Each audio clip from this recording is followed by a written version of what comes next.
La vie est bruyante. Nous sommes constamment bombardés d'informations, de divertissements et de demandes sur notre temps.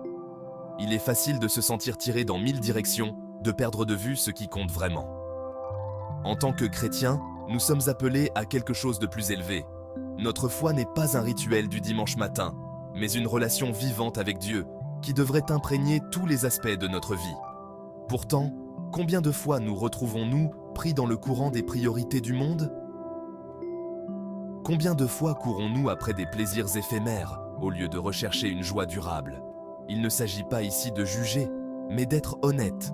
Nous échouons tous, mais reconnaître la déconnexion entre notre foi et notre vie quotidienne est le premier pas pour combler ce fossé. Il est temps de nous pencher sérieusement sur nos priorités.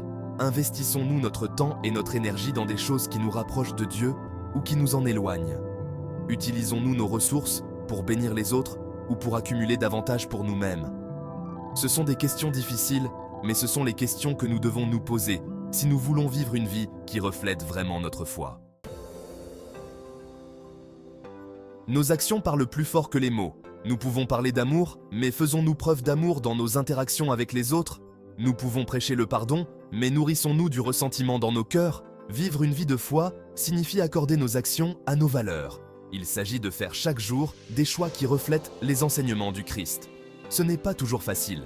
Nous vivons dans un monde qui célèbre souvent l'intérêt personnel plutôt que l'altruisme, la cupidité plutôt que la générosité. Mais les récompenses d'une vie en accord avec notre foi l'emportent largement sur les défis. Lorsque nous choisissons l'amour plutôt que la colère, le pardon plutôt que l'amertume, la générosité plutôt que la cupidité, nous faisons l'expérience d'une paix et d'une joie que le monde ne peut offrir. Nous devenons des phares dans un monde sombre, des exemples vivants de l'amour et de la grâce de Dieu. Souvenez-vous des paroles de Jésus, que votre lumière brille devant les hommes, afin qu'ils voient vos bonnes œuvres et qu'ils glorifient de votre Père qui est dans les cieux. Matthieu 5,16. Vivre une vie de foi ne signifie pas que la vie sera facile. En fait, cela peut être plus difficile à certains égards. Choisir de suivre le Christ signifie choisir d'aller à contre-courant, de défendre ce qui est juste, même lorsque ce n'est pas populaire. Cela signifie faire des sacrifices, faire passer les besoins des autres avant les nôtres. Cela signifie dire non aux choses qui nous éloignent de Dieu, même lorsqu'elles semblent attrayantes. Mais la paix qui découle du fait de savoir que nous vivons dans la volonté de Dieu vaut tous les sacrifices. Lorsque nous lui abandonnons nos vies, lorsque nous faisons confiance à son plan, même lorsque nous ne le comprenons pas, nous faisons l'expérience d'une paix qui surpasse toute intelligence.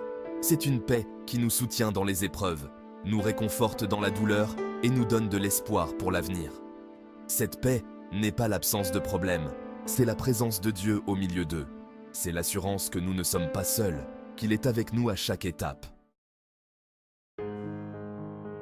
Le monde nous dit que nous avons besoin de plus de possessions, plus de statut, plus de pouvoir. Mais le véritable épanouissement ne se trouve pas dans l'accumulation de biens matériels. Il se trouve dans la simplification de nos vies, dans la concentration sur ce qui compte vraiment. Lorsque nous laissons tomber le besoin d'impressionner les autres, lorsque nous arrêtons de courir après la prochaine grande nouveauté, nous créons un espace pour que Dieu agisse dans nos vies. Nous ouvrons nos cœurs à son amour, à sa grâce, à sa paix. Cette simplicité ne consiste pas à vivre dans la pauvreté ou à nous priver de joie. Il s'agit de trouver le contentement dans ce que nous avons, d'être reconnaissant pour chaque bénédiction. Il s'agit de reconnaître que notre valeur n'est pas définie par nos possessions ou nos réussites, mais par notre relation avec Dieu. Accueillez la liberté qui découle du fait de laisser tomber les normes de succès du monde. Trouvez la joie dans les choses simples. Passer du temps avec ses proches, servir les autres, se connecter à la nature et, plus important encore, passer du temps avec Dieu. Le monde a besoin de chrétiens authentiques, pas de chrétiens parfaits, mais de personnes réelles qui s'efforcent de vivre leur foi d'une manière authentique et transparente. Des personnes qui sont prêtes à admettre leur combat, à demander de l'aide, à faire preuve de grâce envers les autres. Des personnes qui se soucient plus de plaire à Dieu que de plaire aux hommes. Soyons ces personnes. Soyons connus pour notre amour, notre compassion, notre intégrité. Soyons une lumière dans les ténèbres, un phare d'espoir dans un monde qui recherche désespérément un sens et un but. Le voyage n'est pas toujours facile, mais il en vaut toujours la peine. Les récompenses d'une vie de foi l'emportent largement sur les défis.